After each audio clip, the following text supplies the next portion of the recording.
What is going on, everybody, and welcome back to the greatest combat sports and culture show of the entire universe, the Fight Podcast. As always, I'm your host, SERG VICENTE, and today I am so excited to have this guest on. Some people consider him the GOAT of this industry. Some people say he's just the 10-time MMA Journalist of the Year. Others even just call him the Helwani. I am blessed to have on the show today none other than the man, the myth, the legend, Ariel Helwani. What is going on, my brother? Welcome to the Fight Podcast. What's happening, man? Thank you for that nice introduction. Great to be on. I know we've been talking for a while, and I'm really excited and honored that you would have me on as a guest. So I appreciate it, and I'm looking forward to it. Absolutely. Well, thank you so much for joining, like I said, and I really do. I mean, just at the top, like I said, we had an opportunity to speak in the past. I appreciate your time, the time that you spend, like I said, and actually just talking to me, especially someone trying to navigate within this industry. It generally means more than you know. So thank you so much for your time that you spent. Yeah, absolutely, man. So, but you, my friend, you are the 10-time MMA Journalist of the Year. You are independent Helwani now. How has the transition from working with, the corporation like an ESPN transitioning over to doing what you're doing independently? And realistically, you seem so happy doing it. Like, how is the difference for that? Yeah, that's a very astute point. I was actually talking to Dominic Cruz yesterday on my show, and he brought this up, which was pretty cool. I am a lot happier now. ESPN was great for what it was. It was a great 3-year experience. I think I always would have regretted it if I never got there. I would have felt somewhat like a bit of a failure. I always wanted to work for ESPN, and I did some really fun things there and experienced some really great things and met a lot of great people. But at the end, it felt like, my time there had come to an end, and 3 years is, a pretty solid amount of time. At least I didn't get fired or anything. I made it to the end, and, they paid me what they said they would, and it was all good. And I was worried, to be honest with you, that because the end wasn't, great, I was worried that I would have animosity in my heart towards ESPN. And, ESPN, if you're a sports fan, if you're a UFC fan, if you're a basketball fan, a football fan, they're everywhere. You can't avoid ESPN. And I was like, man. It's the worldwide leader for a reason. Absolutely. So I was worried that I would have a hard time watching the NBA on ESPN or UFC on ESPN or Monday Night Football. I have no animosity. NHL just started on ESPN, and I was excited to see what it would look like. No animosity. Yeah. I'm proud to consider myself an alumni of ESPN, and now I'm very excited and very happy to be doing what I'm doing. I feel a lot of peace in my heart, a lot of excitement, a lot of fulfillment. I'm doing a lot of things that I feel are they're powerful for not only myself, but helping other people, giving people the right kind of content, free content, unfiltered content, uncensored content, talking to the fighters again, I'm doing a lot, but all the things that I'm doing, I feel like are complementing each other, and it all flows very nicely. So I couldn't be happier. It's fantastic. I mean, and really, like I said, it absolutely shows. And I think if we say anything about it, I mean, obviously you don't have any hard feelings because you went out the right way, and you're doing what really does make you happy. So it's really cool to kind of see. And again, like I said, the uncensored, uncut Helwani, when you hear like a curse word come out, first time I heard you curse, I was like, oh shit, here he is, and it's but it's good to see the freedom. But before I even get into that, for those who do not know, and I followed you for a long time, so I have an idea, but what truly was the driving force to getting you into this industry? Not just into this industry itself, but like into just MMA and diving in? Because when you started, there was no Ariel Helwani when you started. Well, there were other people. I don't want to call myself like a pioneer or anything like that. You are a pioneer to an extent. You are. Come on, you're the OG now. And that's crazy. I mean, I've been doing this now 15 years, which blows my mind. But I grew up a huge sports fan. I loved sports. I loved basketball. That was probably my, the NBA was my favorite sports league. Loved Major League Baseball, loved hockey, loved football. I loved it all. But I also really loved fighting.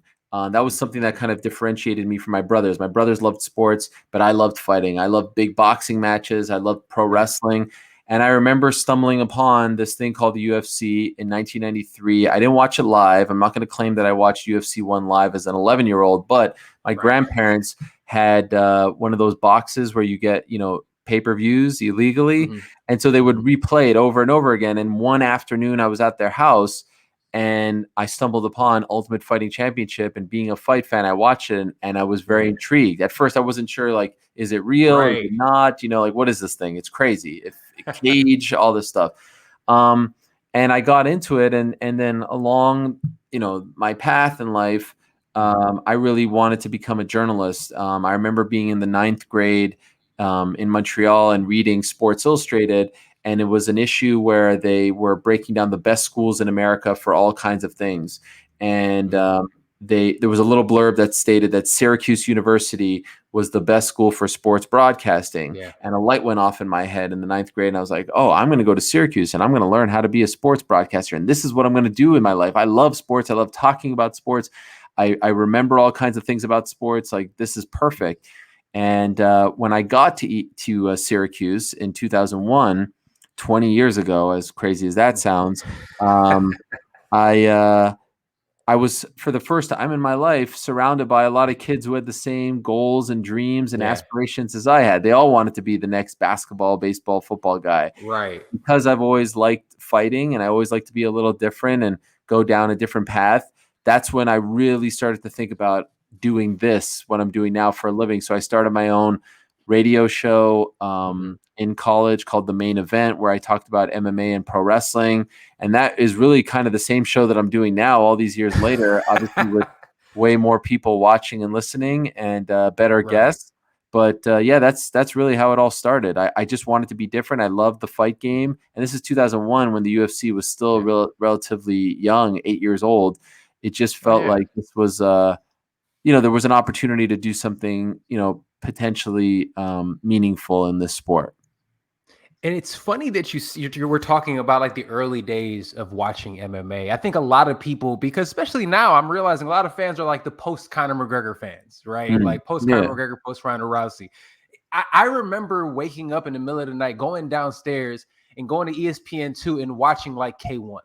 You know what I'm saying? And watching those and having to get the VHS of the early UFCs and stuff like that. So it's awesome to like hear somebody actually talk about it, because I remember like the plight of having to like really search to find MMA fights. And I'll be honest with you, I was one of those that was like more of a boxing guy. I was like, I don't know about this. I don't know. Nah. Oh, really? Originally you were a hater? Very beginning. You were a hater? Because dude, and here's the thing, I'm 35. I've been watching it. I even competed. I've cornered a number of actually professional fights. I was wanting to turn pro. Unfortunately, I ended up getting sick with testicular cancer, so I wasn't able. My career ended up stopping there. But I continued. Oh hey, I'm here. I'm strong. I'm better than ever, and I'm potting with you. Yes sir. Yes sir. Good man. Yeah. So that happened when I was 25, 26. And so it took me out of it, but I was still training and competing. So being involved in the sport forever. But I was talking about when I was a kid, you look at it like, oh, I don't know about this. They're kicking, even though I was in martial arts classes. I was in, taekwondo classes. I was in there. So it went from taekwondo to in karate to Muay Thai and jiu-jitsu and over. So I've really grown a love for this game. So hearing you grow and evolve with the sport also is hilarious. It's great to see, man. So being there now, that the change in media from those early AOL days, from those early days, now there's podcasting and there's everything for you, seeing the change of it. I mean, you have everything from your Substack to to everything that's going on, everywhere, everything you have. I was going to say Twitter Spaces, but that's like the one I think you might not have. Yeah. Spotify Green Room. The competitor. See, I'm on Spaces, but it's all right. Yeah, no, it's all good. Spaces is cool, but Green Room is where it's at. I have seen your Green Room. I've listened to it. I think it's great. But seeing now so many different options, and being that you're independent and doing your thing, how has that been able to change the game for you? How has that evolved for you? Well, it's been cool because like when I was at ESPN, I was working for one person, right? I was Yeah. exclusive. And now I feel like I'm working with a bunch of different Mhm. people, not necessarily for, which I like. And there's a little bit of you know, you're doing this for this person, this for that person, and you have to try to make it all fit, right? You don't want to do the Mhm. same thing Mhm. for four different people because then, like, what's the point? Like, this person's not getting their Absolutely. money's worth and all that. So that took some time. That took some finessing. I Mhm. mean, man, this whole process. I think we met like in April or so. Is that the first time we Yeah, spoke? just about. Yes, sir. Yeah, and that was I was really like, Mhm. my contract was up in June, and I was really like getting Yeah. into it, and I kind of took this as like my job, like to figure out what am I Mhm. going to do, because by the time that contract was up, like I wanted to know where I'm going and what I'm doing, and I took Right. it upon myself Right. to figure it out. Like I didn't leave it to an agent or anything like that to figure it out, Mhm. and I'm very happy that I did that. And so now I'm doing all these things, and then in addition to all of these things, so I'm doing the MMA hour with Vox. I'm Mhm. doing Mhm. the Ringer MMA show with Spotify Mhm. slash the Ringer. I'm doing the Substack, as you said. I'm doing some projects for BT Sport. I'm Mhm. doing stuff for BetMGM now, and also I have my own YouTube channel where I'm doing these Right. interviews with just random people, non-fighting Yeah. people. And I don't care. Honestly, I'm telling you the truth. I don't care if those interviews get 5 views or 5 million Yeah. views. Those are for my own personal fulfillment. People that I admire, who I find interesting, Mhm. and if the interviews do well on the pod feed or the YouTube, great. But that's not Mhm. my bread and butter. Like I Mhm. see some people being like, "Oh, why do you only have 3,000 views?" I couldn't care less. If you want to Yeah. watch this stuff, great. It's my opportunity to talk to people outside of the fight world and to show people that, hey, I can talk to people outside. I have Yeah. other interests as well. And so that's giving me a lot of Absolutely. fulfillment. So I guess the word that I'm looking for is like fulfillment. I Mhm. have extreme fulfillment, gratitude, and I just feel like everything that I'm doing has meaning and purpose. And that's what's Mhm. making all this very enjoyable. That's fantastic. I love to hear that. And again, like I said, the quality of the content shows. It comes off. And for instance, and I when I emailed you recently, that Big E interview was fantastic. Oh, You yeah. know, Thanks, man. it was so great, and so was the one I said with Tyson Fury as well, Thank you. talking about mental health. And you've really, I mean, a lot of people talk about mental health, but you've definitely taken a stand on it and actually really expressed your thoughts on terms of, as well as other people. How has the mental health journey been for you, and how has it been? Talking about that openly, has that been a challenge, or is that something that's almost like therapy for you? Oh, man, that's a great question, and I appreciate you asking me about that. In fact, I'll be honest with you. Right before this, and the reason why I was a little late was because I was talking to my therapist, who I It's now talk fantastic. to once a week, Mhm. and I never did that, and I was kind of always ashamed to even consider that. Mhm. I've always dealt with anxiety. I've always been a very Mhm. anxious person, a nervous person, never to the point where I felt like I needed medication or anything like that. Mhm. And there's nothing wrong with that, but it's always been a part of my life, dating back to when I was a little kid. And I've gone through ups and downs with it. When I went to Syracuse, actually, it hit me the hardest. I mean, I Yeah. had horrible social anxiety. I would wait in my dorm room till 2, 3 a.m. till I couldn't hear anyone in the hallways just to go brush my teeth in our communal bathroom because I didn't Wow. want to interact with anyone. And it's crazy Yeah. that I do this now for a living, right? And I was so afraid of talking to other kids. But it was Yeah. tough, man. It was tough. It was mentally exhausting. And Mhm. I didn't like really talk to anyone about it. I didn't really tell Yeah. anyone that. I just kind of went through it and tried to deal with it as best as possible, and would find things like fighting, Mhm. Mhm. UFC, sports, pro wrestling that I would watch, and that was kind of my friend.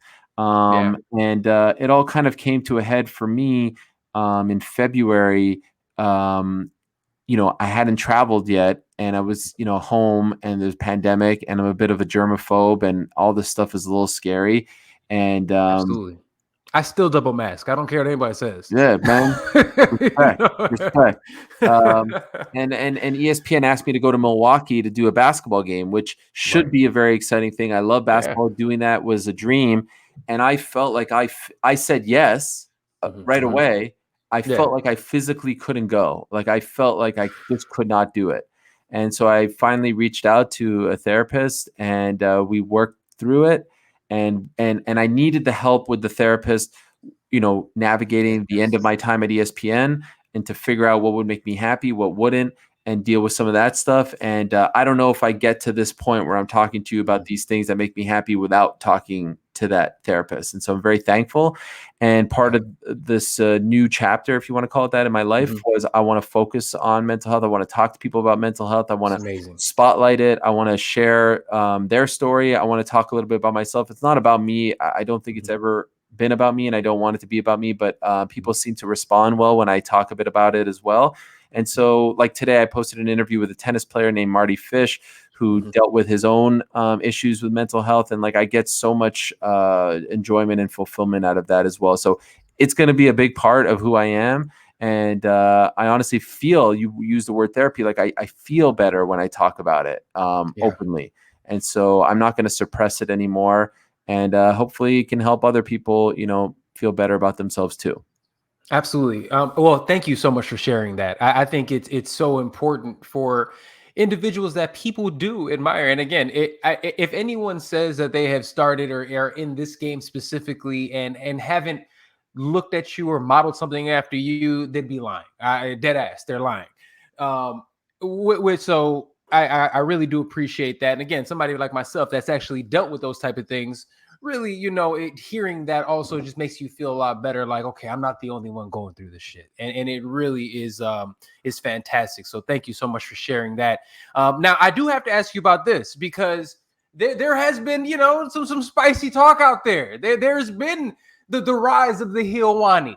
And one thing that I think a lot of people have talked about recently, and I'd be remiss if I don't talk about this, is there's a former fighter out there who be flapping his gums, and then it sounds like he runs away afterwards. And it's interesting that you brought this gentleman up and you've talked about him, because he's actually the reason that I even started my show. I remember way back when he said, if you don't like what I do or how I do it, I want to see you do it better. And I said, you know what?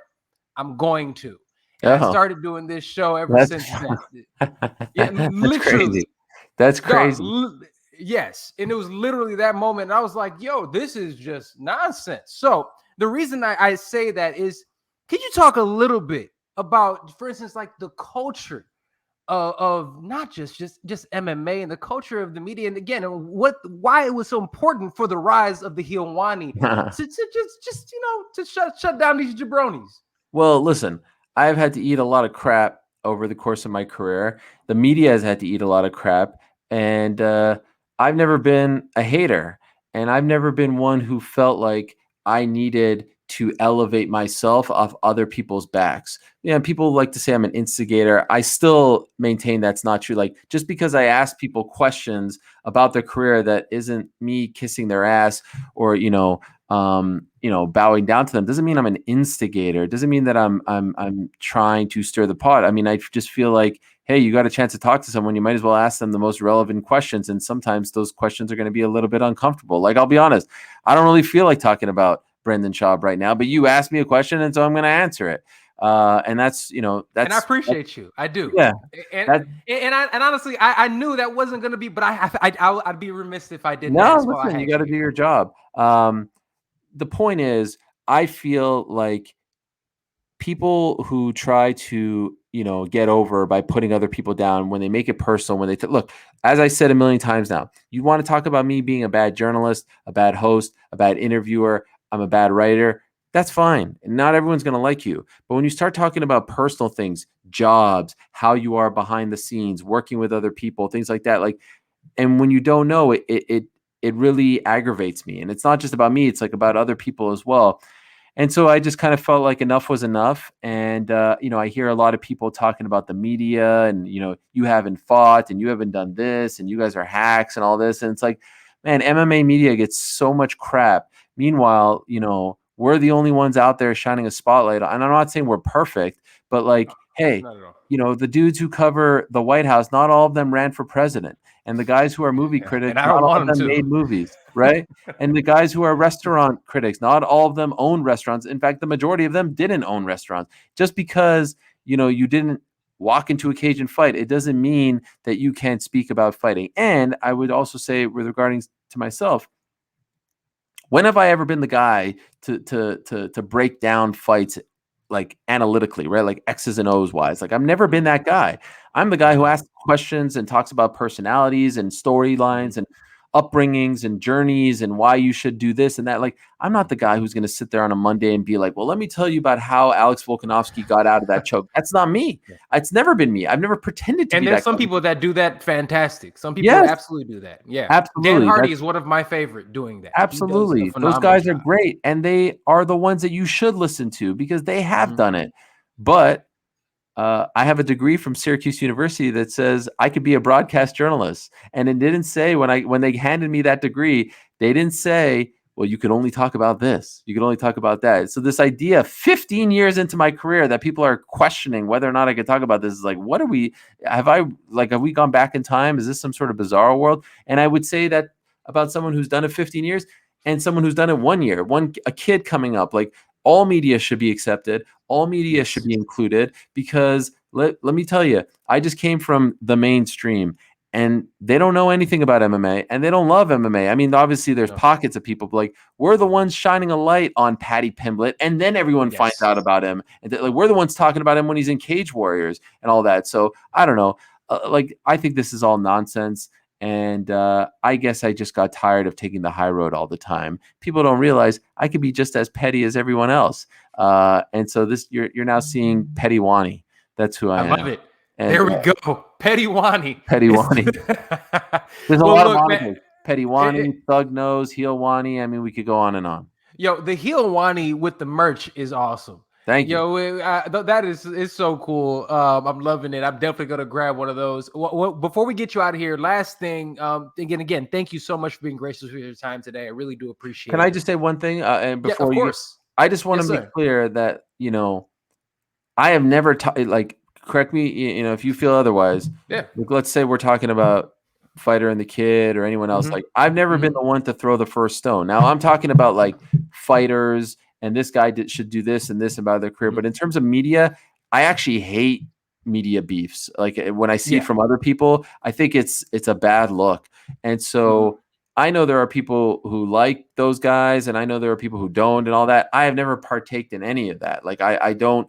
I feel like there's room for all of us. There's room for you, me, that guy, the dude I don't like, the other. Like there's room for all of us in here. We all have different styles. And that's why there are different restaurants with different menus. And, like not everyone's going to be everyone's cup of tea. And so I will respond. I'm not looking for fights. That's like the Heel Wani thing isn't about that. It's just about it's fun. Yeah, that's it's about defending yourself. Yeah. It's about defending yourself. And that's that. Yeah. So I just want to say that. I wish them the best. And I'm not trying to ruin anyone's career or life or anything like that. But I'm just not going to, eat shit anymore. Oh, I mean, and as well, you should stand up for yourself and everybody else. That's really one of those things. None of us should sit here and just just be a walking pad for anybody. So the fact that you have done that, I think, and I think people have responded so well to it because they are seeing you punching back and they're looking at it like, yeah, like people could relate to that. That is relatable. That's somebody, standing up to them and also, getting their point across is fantastic. So, I mean, even myself included, I think people really do appreciate seeing that. So I don't think it's anything aside from that. I think there's respect to be had for that. But like I said, before we get you out of here, I have to ask you, there's a lot of great fights coming up. What event are you most, or not, I'm not going to say event because there's a couple big ones, but what fight are you most looking forward to coming up? Man, there's a ton to choose from. Dustin Poirier, Charles Oliveira is a great fight. Colby and Kamaru 2 is a great fight. I always love watching Rose fight. She's fighting next month. Obviously, Michael Chandler, Justin Gaethje. But I got to tell you, man, I am a sucker for an old-fashioned grudge match. And Leon Edwards versus Jorge Masvidal is an old-fashioned grudge match. I mean, these dudes, Leon got punched backstage. And for 3 years, he has been trying to track this man down. And now he finally got him December 11th in Las Vegas. Like, forget belts, forget rankings, forget all of that. These are two guys who just, it's personal. And sometimes we say it's personal, but it's not really personal. This one's freaking personal. And so if I had to pick one that will keep me glued to my, chair watching, and I want to see how this actually, like, do not bother me. That's the one. And like, really, there's Love the that next fight. few months we're getting spoiled, and I just pray to the gods that we get all these fights. But man, old-fashioned grudge matches, sign me up. Masvidal, Edwards. I love it. I love it. With that one, does Edward become the BMF after beating Nate Diaz and Jorge Masvidal if he wins There's a that fight? case, but I mean, if we're being honest, Kamaru beat Jorge after winning the belt, so technically, I guess Kamaru is the BMF. That's good. That's true. That's very true.